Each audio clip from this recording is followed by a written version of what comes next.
जय मां शमशान काली। आज मैं आप सभी से जिस विषय पर वार्तालाप कर रहा हूं वह है भाग्य बंधन। और अगर आपको इस भाग्य बंधन को समझना है तो आपको पूरा वीडियो बिना स्किप किए हुए देखना होगा। और इसमें आपको स्पष्ट हो जाएगा कि अर्थात यह भाग्य बंधन, कार्य बंधन या व्यवसाय बंधन किस कारण से होता है। आप सभी चैनल को सब्सक्राइब करें, वीडियो को लाइक और शेयर करें। और अगर कोई जानकारी आपको हमारे द्वारा प्राप्त करनी है तो आप हमारे दिए हुए नंबर पर संपर्क कर सकते हैं।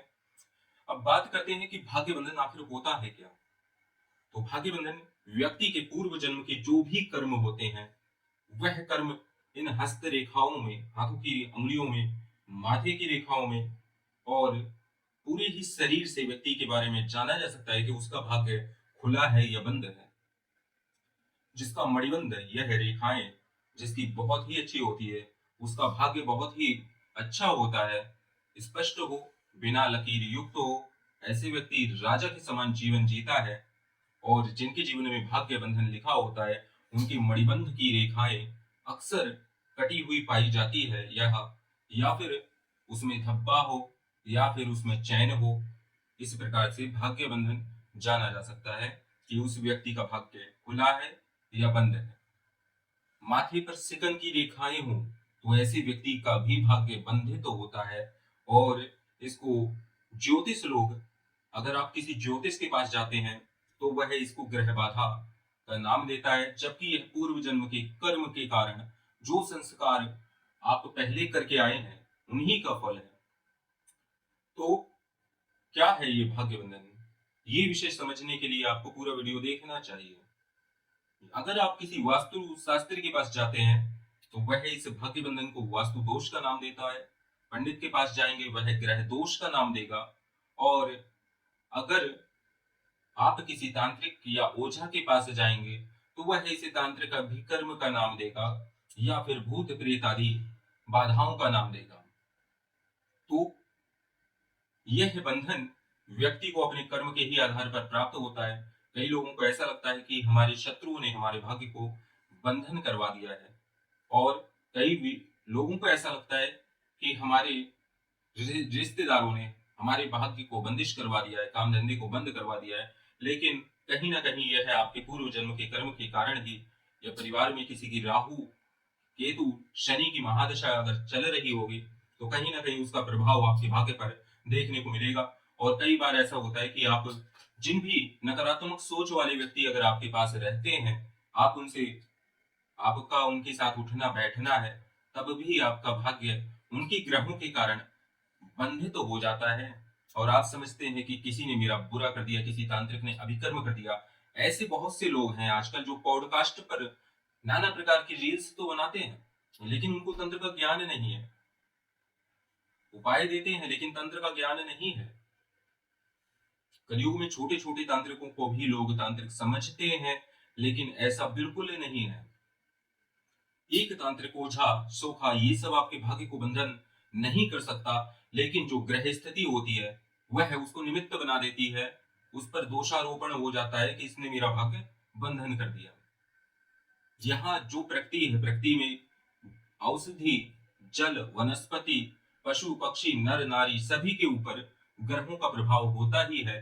और यह व्यक्ति अपने पूर्व जन्म के जो संस्कार है, पूर्व जन्म के जो कर्म है, उन्हीं के कारण ग्रह स्थितियों को पाता है। किसी के जीवन में पाप ग्रहों की दशा पहले आ जाती है तो वह प्रारंभिक जीवन अपना कष्ट में जीता है। और उसका आगे का जीवन अच्छी शुभ दशा आ जाने के कारण, क्योंकि कर्म तो अच्छे भी उसने किए हैं, तो शुभ दशा आती है तो उसके भाग्य में सब कुछ उन्नति होने लगती है। उसका निमित्त कोई ज्योतिष तांत्रिक आदि बन जाता है, क्योंकि कहीं ना कहीं उसको उसके पास जाना ही था। ये भी उसके प्रारब्ध में ही लिखा है। सारी इस दुनिया में जो भी घटनाएं होती हैं सब आदिशक्ति महामाया की कृपा से ही संभव होती है। और जितने भी प्रकार के बंधन हैं वह सब भगवान शिव के माध्यम से ही दूर होते हैं। भगवान ऐसे व्यक्ति को, जिनको भाग्य बंधन या जीवन में काफी समस्याएं आ रही हैं, वह व्यक्ति भगवान शिव की शरण में या ऋषि वशिष्ठ की शरण में ही उसको जाना चाहिए। जिस वशिष्ठ ऋषि ने देवी कामाख्या को शापित कर दिया था, माता तारा की आराधना जब संपन्न नहीं हो पाई, नरकासुर ने जब वशिष्ठ ऋषि को माता के मंदिर में प्रवेश करने के लिए मना कर दिया था, तो उन्होंने शाप दिया था, यह जो कामाख्या पीठ है, यह है, यहाँ पर किसी भी प्रकार की मंत्र सिद्धि नहीं हो पाएगी और देवी यहाँ से पलायन कर जाएंगी, क्योंकि तूने अगर अधम पापी नरकासुर, तूने मेरे को यहाँ द्वार पर रोका कि मैं पूजा का अधिकारी नहीं हूं।